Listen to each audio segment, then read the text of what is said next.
Você acorda numa manhã comum, pega o celular, abre o aplicativo do banco e percebe que sua conta foi zerada, sem aviso, sem rastros.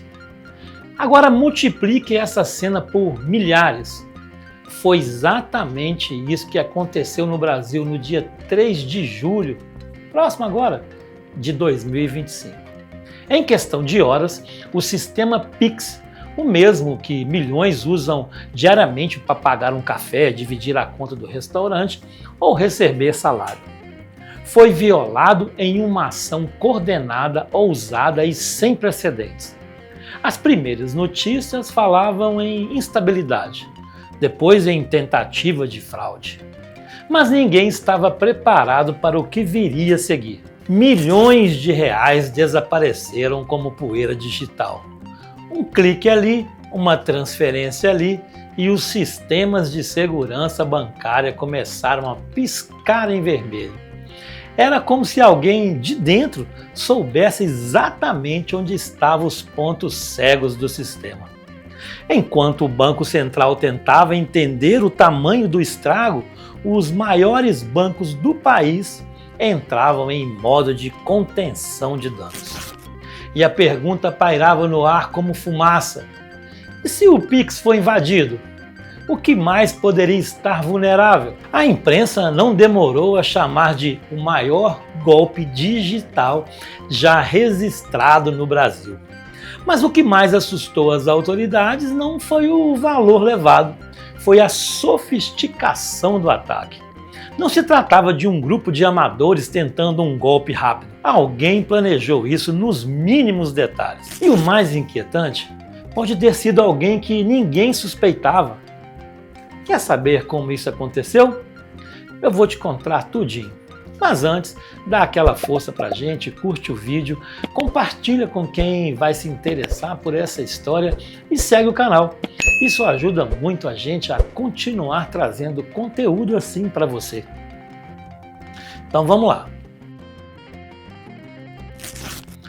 Por trás dessa violação havia um ponto fraco. Um elo escondido na gigantesca corrente do sistema financeiro. E é justamente aí que a história começa a se desenrolar. Na estrutura colossal que sustenta o sistema bancário brasileiro, uma pequena empresa passou despercebida por anos. Seu nome? CIM, Tecnologia.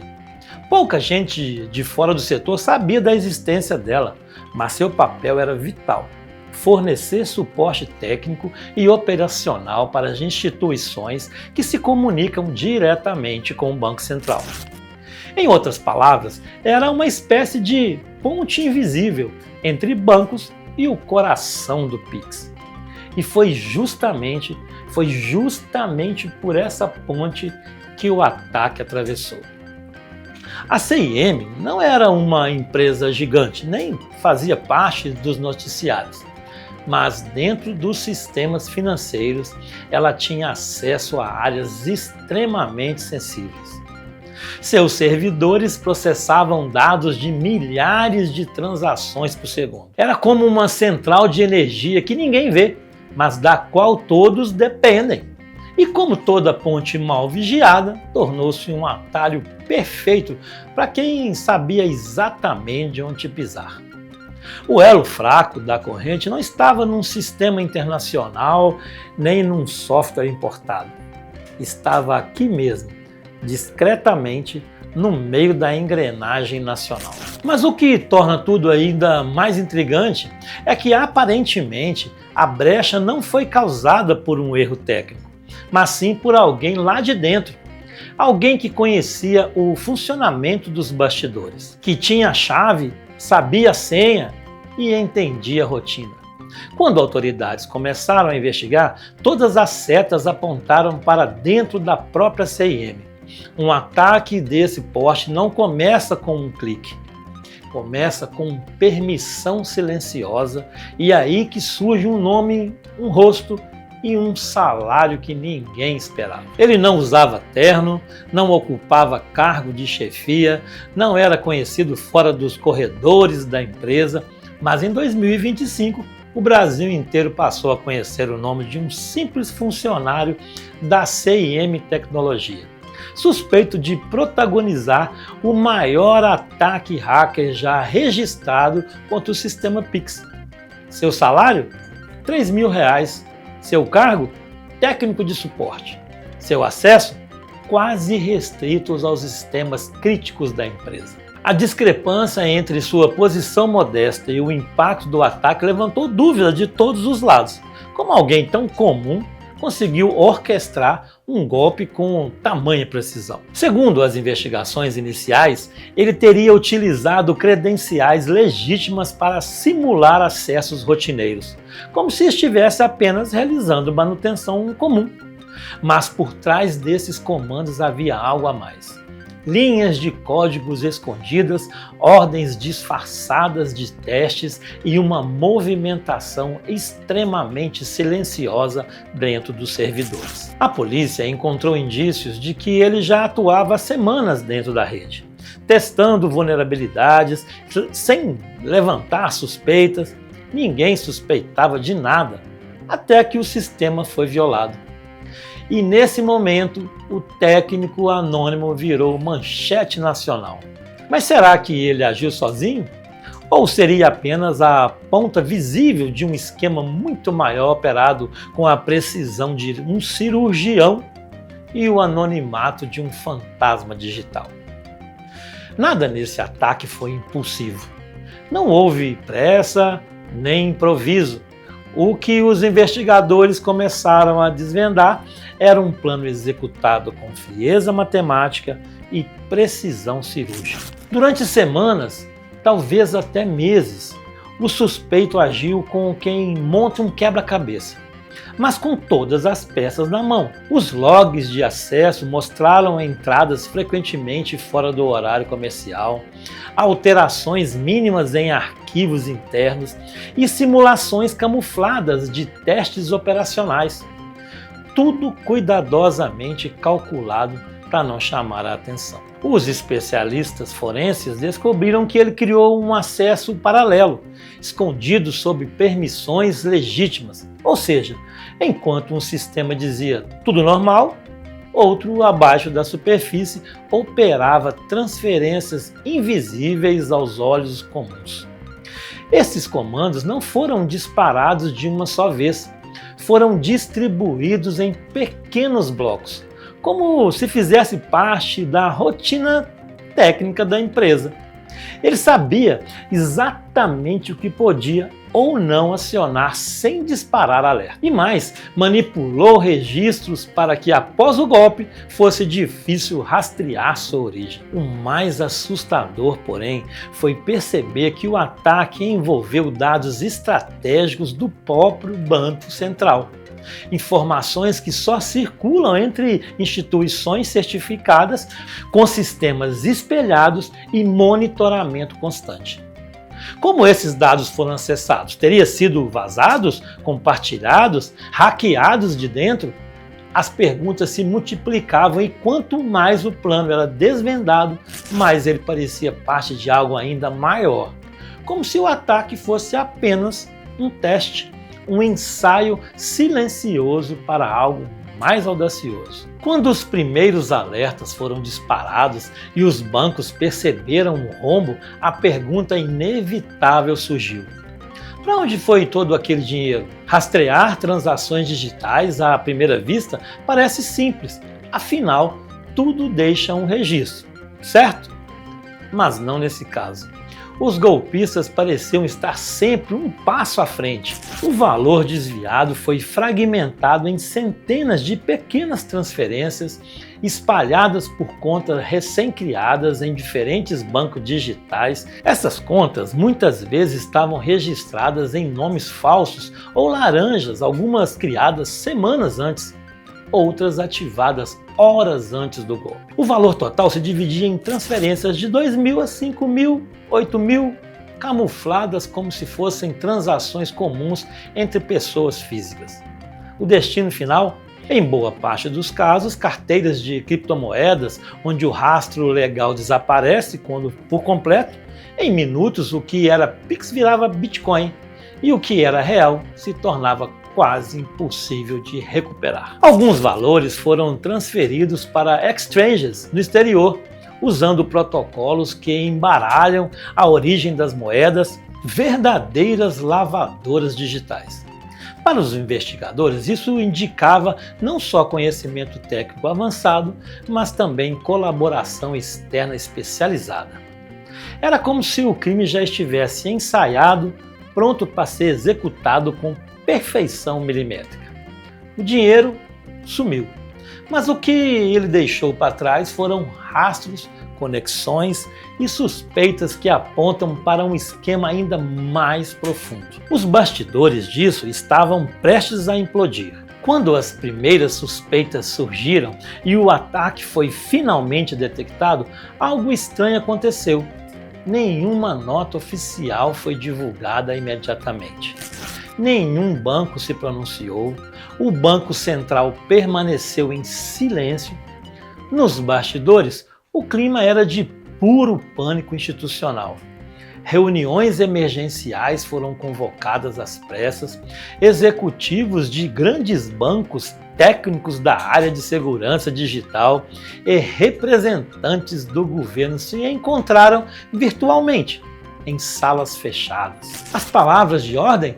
Contenção, sigilo, controle da narrativa. Havia um medo real, o de provocar pânico entre os usuários do Pix, afetando a confiança do sistema financeiro como um todo. Afinal, se o sistema que movimenta bilhões todos os dias pode ser violado, quem estaria seguro? A prioridade não era apenas entender o que havia acontecido, mas controlar a percepção pública do que poderia acontecer a seguir. Ao mesmo tempo, era preciso identificar as brechas, agir rápido nos bastidores e evitar um colapso reputacional. Porque nesse jogo, a confiança é tudo, e ela estava por um fio. Enquanto isso, circulavam relatos de bloqueios repentinos em contas bancárias, atualizações emergenciais em aplicativos e mudanças no termo de uso do Pix. Era a resposta silenciosa a um problema barulhento. Mas, quanto mais silêncio vinha de cima, mais crescia a inquietação. E foi justamente essa inquietação que acendeu os holofotes sobre o principal suspeito e abriu caminho para a primeira grande virada da história. As prisões estavam a caminho. A madrugada ainda engolia o céu quando viaturas da Polícia Federal deixaram a sede em Brasília rumo a endereços estratégicos. Era o início de uma operação silenciosa, mas decisiva. Horas depois, as manchetes estampariam: funcionário da CIM Tecnologia é preso sob suspeita de envolvimento no ataque ao sistema Pix. O homem de R$3.000, até então um nome desconhecido, passou a ser visto como o epicentro do caos digital que abalou a estrutura financeira do país. A prisão foi apenas a ponta do iceberg. Durante as buscas, a polícia encontrou registros de acessos a arquivos de código-fonte e, principalmente, conversas trocadas em aplicativos criptografados. Em uma delas, o suspeito se referia ao dia da virada, indicando que o ataque havia sido planejado com antecedência e talvez com a ajuda externa. Também foram identificados indícios de movimentações financeiras incompatíveis com sua renda, o que levantou novas hipóteses sobre envolvimento de terceiros, aliciando ou até chantagem. A operação, conduzida com sigilo absoluto, ainda mira outros suspeitos, alguns fora do Brasil, outros ligados indiretamente ao sistema. Os investigadores acreditam que a arquitetura do ataque exigia múltiplos braços. Quem planeja, quem executa, quem lava o dinheiro, e a cada nova pista, o quebra-cabeça revela algo ainda mais assustador. Porque se ele conseguiu fazer isso, quantos outros podem estar esperando pela próxima brecha? A prisão do suspeito e a revelação do ataque expuseram uma ferida aberta. a fragilidade do sistema financeiro digital brasileiro. Por anos, o Pix foi símbolo de agilidade, inovação e confiança. Mas agora ele estava no centro de uma crise sem precedentes. A pergunta não era mais como isso aconteceu, mas sim quantas outras brechas existem e ainda não foram descobertas. A confiança, que é a base de qualquer sistema bancário, tremia como um castelo de cartas em ventania. Nos dias seguintes ao ataque, o Banco Central anunciou medidas emergenciais. Atualizações de segurança foram liberadas às pressas, certificações foram revistas e empresas terceirizadas passaram a ser auditadas com lupa. A CIM Tecnologia foi suspensa provisoriamente e outras prestadoras do mesmo setor também entraram no radar. Ao mesmo tempo, os bancos começaram a criar camadas adicionais de verificação, autenticações cruzadas, bloqueios temporários e novas regras para transações suspeitas. Mas algo maior ficou no ar. Uma sensação de que o sistema, até então tratado como quase infalível, poderia ter sido apenas um castelo tecnológico com portas mal trancadas. Se um ataque partiu de dentro, o que isso revela sobre a arquitetura que sustenta o dinheiro digital que movimentamos todos os dias? Até onde vai a blindagem real e onde começa a ilusão de segurança? Para muitos, o Pix nunca mais será o mesmo, e o futuro da segurança bancária nacional entrava ali em um terreno novo, o nebuloso. Porque, apesar das respostas iniciais, as perguntas mais perturbadoras continuam no ar. O funcionário preso realmente agiu sozinho ou fazia parte de um grupo maior, organizado, com ramificações internacionais? Os especialistas em cibersegurança alertam que a sofisticação do ataque sugere algo além de um golpe interno. Talvez o teste de um método que poderá ser replicado em larga escala por agentes que nem conhecemos. Teorias começam a surgir nos bastidores. Uma delas fala em sabotagem internacional, com interesse em desestabilizar o sistema financeiro digital de países emergentes. Outro sugere que o ataque foi uma forma de chantagem velada, um aviso de que mesmo as engrenagens mais confiáveis podem ser quebradas por mãos invisíveis. Há ainda aqueles que acreditam que essa história está longe do fim, que existem cúmplices ainda soltos, dados que foram vendidos no mercado negro e falhas que permanecem ocultas, esperando para serem exploradas novamente. O que sabemos até agora é apenas a superfície. O subsolo desse ataque pode esconder interesses, alianças e tecnologias que nem o próprio órgão de segurança imaginava enfrentar. E nesse novo cenário, onde o digital se mistura ao invisível, uma pergunta se torna inevitável. Estamos mesmo prontos para proteger o que não podemos ver? E aí, o que você achou dessa história? Te deixou tão intrigado quanto a gente? Se gostou desse vídeo, curta e compartilhe com quem se interessa por temas como esse. É claro, deixe também os seus comentários o que você acha que ainda está por trás desse ataque. Até o próximo vídeo.